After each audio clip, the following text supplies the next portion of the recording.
जय हिंद साथियों, स्वागत करता हूं आप सभी का अपने YouTube चैनल पर। साथियों, आज इस वीडियो में हम आपके लिए एसएससी सीएचएसएल के लिए एक महत्वपूर्ण प्रैक्टिस सेट लेकर आए हैं।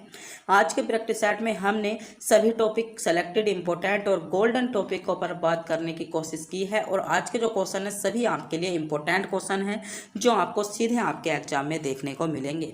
मेरे प्यारे साथियों, आज की इस प्रैक्टिस सेट के माध्यम से आप यह पता कर सकते हो कि आपके कौन कौन से टॉपिक से क्वेश्चन पूछे जाते हैं, कौन कौन से टॉपिक आपके लिए इंपॉर्टेंट होने वाले हैं और अगले दिनों में आपको क्या पढ़ना है। तो मेरे प्यारे दोस्तों, मात्र आपके पास 15 दिन शेष बचे हैं जिनमें आपको अपनी पूरी तैयारी करनी है। तो मात्र हम 15 दिनों में ही आपको 25 में से 25 क्वेश्चन कराने का दावा करते हैं। तो मेरे प्यारे साथियों, आज के जो 25 क्वेश्चन होंगे सभी क्वेश्चन सेलेक्टेड होंगे, इंपॉर्टेंट होंगे। अगर आप भी इनमें से 20 क्वेश्चनों का जवाब बिल्कुल करेक्ट दे पाते हो तो आपका जवाब, आपका जो जीएस का लेवल है वह बिल्कुल बहुत बढ़िया है। और 18 नंबर तक का भी जो इसमें से 25 में से 18 क्वेश्चन तक कर पाता है उनका जीके जीएस का लेवल टॉप है। तो मेरे प्यारे साथियों, बिना टाइम गवाए करते हैं वीडियो को स्टार्ट। देखते हैं आपका स्कोर भी क्या होने वाला है। तो आपका पहला क्वेश्चन है, वर्ष 2024 में भारत के प्रधानमंत्री नरेंद्र मोदी ने लगातार कौन सी बार जी शिखर सम्मेलन में भाग लिया। तो आपसे क्वेश्चन पूछा गया है, जो आपके नरेंद्र मोदी प्रधानमंत्री हैं उन्होंने कौन सी आपकी जो कौन सा शिखर सम्मेलन है जिसमें कौन सी बार भाग लिया गया है G7 के शिखर सम्मेलन में। तो मेरे दोस्तों, इसका सही जवाब होगा 5वीं बार। लगातार 5 बार ये भाग ले चुके हैं जी शिखर सम्मेलन में, यानी इसमें जो सही जवाब होगा ए विकल्प के साथ आपका बिल्कुल करेक्ट जवाब होगा। अगर मेरे प्यारे साथियों आप भी हमारे चैनल पर नए हो, चैनल को सब्सक्राइब, वीडियो को लाइक और अपने दोस्तों के पास वीडियो को शेयर जरूर कर दीजिएगा। अगला क्वेश्चन है आपका, 2 फरवरी 2024 को झारखंड के 7वें मुख्यमंत्री के रूप में किसने शपथ ली। इंपॉर्टेंट क्वेश्चन है, यह क्वेश्चन आपसे पूछा जा सकता है। 4 विकल्प आपके सामने हैं, सोचिएगा, समझिएगा, कमेंट बॉक्स में बताइएगा कि 2 फरवरी 2024 को झारखंड के 7वें मुख्यमंत्री या 7वें सीएम के रूप में किसने आपकी शपथ ली।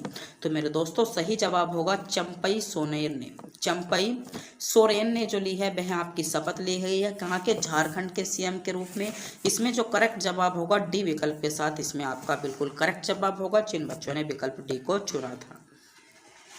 अगला क्वेश्चन देखते हैं। अगला क्वेश्चन है मेरे दोस्तों आपका, कुतुबुद्दीन ऐबक किस राजवंश का संस्थापक था। ऑप्शन है लोधी वंश का, तुगलक वंश का, गुलाम वंश का या खिलजी वंश का।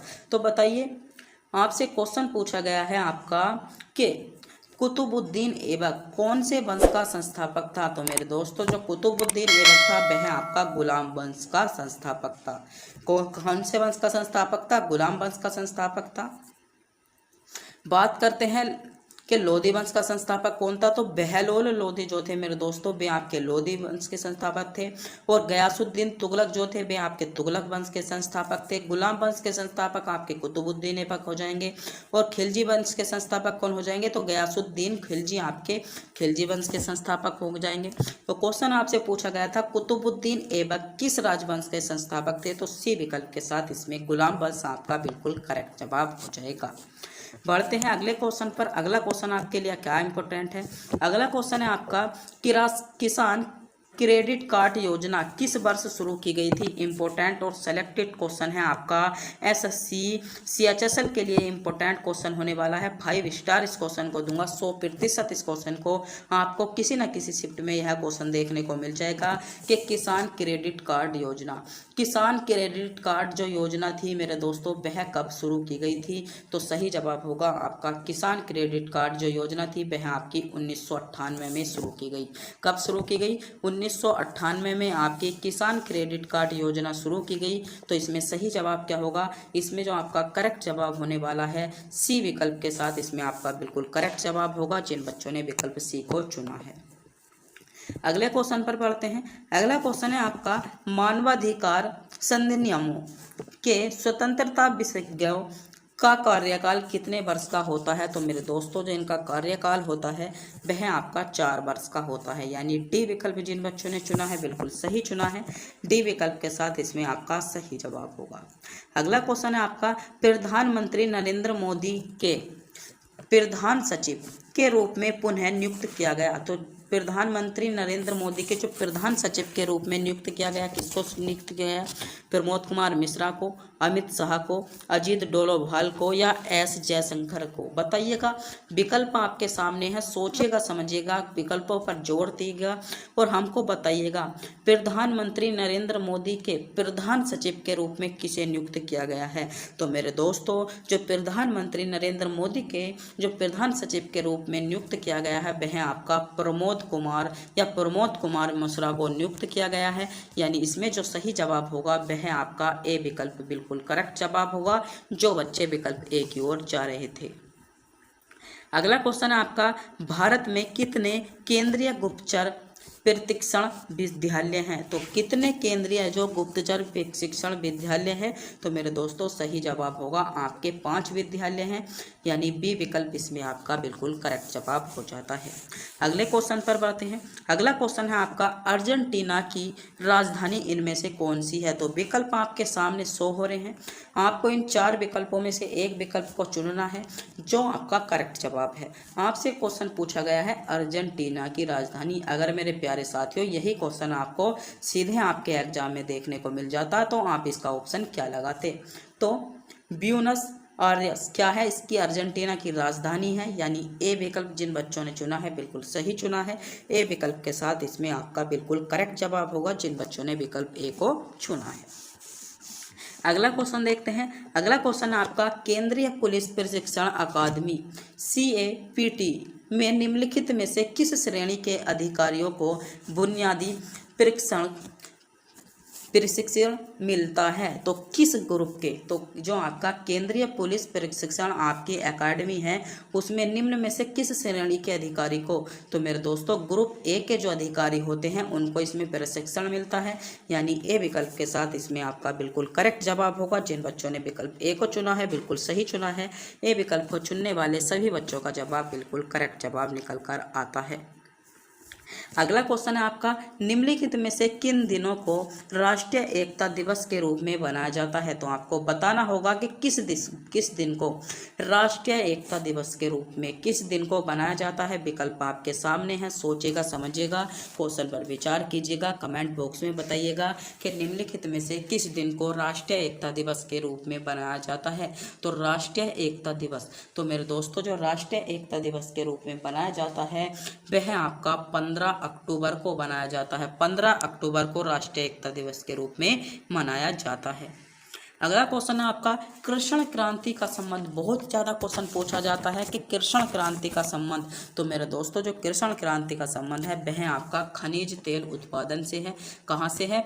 कृष्ण क्रांति का संबंध मेरे दोस्तों आपका खनिज तेल उत्पादन से है, यानी डी विकल्प के साथ इसमें आपका बिल्कुल करेक्ट जवाब होगा। जो आपके कृष्ण क्रांति का संबंध है वह आपका खनिज तेल उत्पादन, इसमें डी विकल्प के साथ मेरे प्यारे साथियों आपका बिल्कुल करेक्ट जवाब निकल कर आ जाता है। अगला क्वेश्चन है आपका, 2024 में तीसरी बार अरुणाचल प्रदेश का मुख्यमंत्री किसे चुना गया है? बहुत ही ज़्यादा सेलेक्टेड क्वेश्चन, इंपॉर्टेंट क्वेश्चन है आपका SSC CHSL के लिए। 2024 के एग्जाम के लिए बहुत ही ज़्यादा सेलेक्टेड क्वेश्चन यह क्वेश्चन होने वाला है। इस क्वेश्चन का आपको पता होना चाहिए। क्वेश्चन आपके लिए इंपॉर्टेंट है और बहुत ही ज़्यादा सेलेक्टेड क्वेश्चन आपके लिए होगा। क्वेश्चन है कि तीसरी बार अरुणाचल प्रदेश के मुख्यमंत्री, तो मेरे दोस्तों पेमा खांडू को नियुक्त किया गया है, यानी सी विकल्प इसमें आपका बिल्कुल करेक्ट जवाब हो जाएगा। अगला क्वेश्चन देखते हैं। अगला क्वेश्चन है मेरे दोस्तों आपका, निम्नलिखित में से कौन से देश संयुक्त राष्ट्र संघ सुरक्षा परिषद के स्थायी सदस्य हैं? तो विकल्प आपके सामने है, थोड़ा सा विकल्पों में इसमें मैं टाइम देता हूं, आराम से विकल्पों को पढ़िएगा, आराम से विकल्पों को पढ़िएगा और सोच समझकर बताइएगा। क्वेश्चन पूछा गया है आपसे कि संयुक्त राष्ट्र सुरक्षा परिषद के स्थायी सदस्य। आराम से विकल्प पढ़िएगा, एक एक विकल्प को आराम से पढ़िएगा, कमेंट बॉक्स में बताइएगा। मेरे प्यारे साथियों यह जो क्वेश्चन है आपका 10वां, क्या सभी क्वेश्चन आपके सही हैं या कोई क्वेश्चन अभी तक ऐसा हुआ है जिसका जवाब आपको नहीं पता था? तो बताइए। क्वेश्चन पूछा गया था आपसे सुरक्षा परिषद के, तो इसमें जो सही जवाब होगा मेरे दोस्तों वह होगा आपका संयुक्त राज्य, रूस, UK, फ्रांस और चीन जो हो जाते हैं सुरक्षा परिषद के आपके स्थायी सदस्य हैं, यानी डी विकल्प की ओर जा रहे हैं। मेरे सभी दोस्तों का जवाब बिल्कुल करेक्ट जवाब होगा जिन बच्चों ने विकल्प डी को चुना है। अगला क्वेश्चन आपका, निम्नलिखित में से किसकी खेती भारत में जायद फसल के रूप में की जाती है? तो कपास की खेती, गेहूं की खेती या तरबूज या सोयाबीन की? तो विकल्प आपके सामने है। क्वेश्चन आपसे पूछा गया है जायद फसल के रूप में। तो मेरे दोस्तों जो जायद फसल के रूप में की जाती है वह आपकी तरबूज की खेती की जाती है, यानी सी विकल्प इसमें आपका बिल्कुल करेक्ट जवाब निकल कर आता है। अगला क्वेश्चन है, मेघ गर्जना वायुमंडल की किस परत में होता है? तो मेघ का गर्जन, आपके बादल जो गरजते हैं वे आपके वायुमंडल की कौन सी परत में गरजते हैं? यह क्वेश्चन आपसे पूछा जा रहा है। तो मेरे दोस्तों मेघ जो गरजते हैं वे वायुमंडल के कहाँ पर गरजते हैं? आपके क्षोभ मंडल में मेघ गरजते हैं, यानी इसमें बी विकल्प आपका बिल्कुल करेक्ट जवाब होगा। जिन बच्चों ने विकल्प बी को चुना है बिल्कुल सही चुना है। बी विकल्प के साथ इसमें आपका बिल्कुल करेक्ट जवाब निकल कर आता है। अगला क्वेश्चन है आपका, उत्तर प्रदेश के नौटंकी, रसलीला, कजरी, झोरा, छेपली और जेता निम्नलिखित में से किससे संबंधित हैं या किससे संबंध रखते हैं? ऑप्शन है लोक नृत्य से, शास्त्रीय नृत्य से, लोक चित्रकला से या प्रसिद्ध मेले से। तो क्वेश्चन में आपसे पूछा गया है उत्तर प्रदेश में नौटंकी, रासलीला, कजरी, झोरा और झपेली जो संबंध रखते हैं मेरे दोस्तों आपके लोक नृत्य से संबंध रखते हैं, यानी ए विकल्प के साथ इसमें आपका बिल्कुल करेक्ट जवाब निकल कर आता है। अगला क्वेश्चन है, पृथ्वी पर दिन और रात होते हैं। तो पृथ्वी पर जो दिन और रात होते हैं किसके कारण होते हैं? तो मेरे दोस्तों दैनिक गति के कारण। पृथ्वी पर जो दिन और रात होते हैं वे आपके दैनिक गति के कारण होते हैं, यानी ए विकल्प इसमें आपका करेक्ट जवाब होगा। पृथ्वी पर जो दिन और रात होते हैं दैनिक गति के कारण आपके होते हैं। दैनिक गति आपको ए विकल्प में आपको मिल जाएगी। अगला क्वेश्चन है आपका, निम्नलिखित में से कौन भारत के प्रथम सर्वोच्च वीरता पुरस्कार परमवीर चक्र से सम्मानित किया गया था? तो सर्वप्रथम आपसे क्वेश्चन पूछा गया, सबसे पहले जो आपका परमवीर चक्र से सम्मानित हुए थे वे आपके कौन हुए थे? तो मेरे दोस्तों सबसे पहले जो आपका सम्मानित किया गया था मेजर सोमनाथ शर्मा को। मेजर सोमनाथ शर्मा को सबसे पहले जो सम्मानित किया गया था प्रथम सर्वोच्च वीरता सम्मान यानी परमवीर चक्र से सबसे पहले सम्मानित किया गया था। यह क्वेश्चन आपका बहुत ही ज़्यादा इंपॉर्टेंट क्वेश्चन बनकर आता है। इस क्वेश्चन का आपको पता होना चाहिए। अगला क्वेश्चन है आपका, निम्नलिखित किस वर्ष में भारतीय IT अधिनियम 2000 में प्रस्तुत संशोधन किया गया? तो कौन से वर्ष में किया गया था? आपका सही जवाब होगा 2008 में किया गया था, यानी इसमें जो करेक्ट जवाब होगा वह आपका बिल्कुल सी विकल्प के साथ इसमें आपका बिल्कुल करेक्ट जवाब निकल कर आता है जिन बच्चों ने विकल्प सी को चुना है। अगला क्वेश्चन देखते हैं। अगला क्वेश्चन है, भारत में नोटबंदी या विमुद्रीकरण कब हुई थी? तो भारत में नोटबंदी आपकी 8 नवंबर 2016 को, 9 नवंबर 2016 को, 8 नवंबर 2018 को या 10 नवंबर 2017 को? बताइए, सोचिएगा, समझिएगा, क्वेश्चन पर विचार कीजिएगा, बताइएगा भारत में नोटबंदी। तो मेरे दोस्तों यानी भारत में जो नोटबंदी हुई थी यानी जिसको हम बोल सकते हैं विमुद्रीकरण हुआ था वह आपका 8 नवंबर 2016 को हुआ था, यानी ए विकल्प जिन बच्चों ने चुना है बिल्कुल सही चुना है। ए विकल्प को चुनने वाले सभी बच्चों का जवाब बिल्कुल करेक्ट जवाब हो जाता है। अगला क्वेश्चन देखते हैं। अगला क्वेश्चन है आपका क्वेश्चन है, अगस्त 2020 में मौर्य चक्र पुरस्कार से सम्मानित किया गया। तो अगस्त 2020 में जो मौर्य नहीं था, शौर्य चक्र, तो अगस्त 2020 में जो शौर्य चक्र पुरस्कार से सम्मानित किया गया था मेरे दोस्तों वह आपका किया गया था विशाख नायर को। किसको? विशाख नायर को शौर्य चक्र पुरस्कार से सम्मानित किया गया था, यानी ए विकल्प के साथ इसमें आपका बिल्कुल सही जवाब हो जाता है। बताइए मेरे प्यारे साथियों, आपके अभी तक कितने क्वेश्चन सही हैं? कितने क्वेश्चन आपके सही हैं? कितना, क्या एक आध क्वेश्चन अभी तक गलत हुआ है? कितने क्वेश्चन हैं आपके? क्वेश्चन है आपका अगला, नोटबंदी नोटबंदी से पहले अर्थव्यवस्था में 500 रुपये के नोट की संख्या कितनी थी?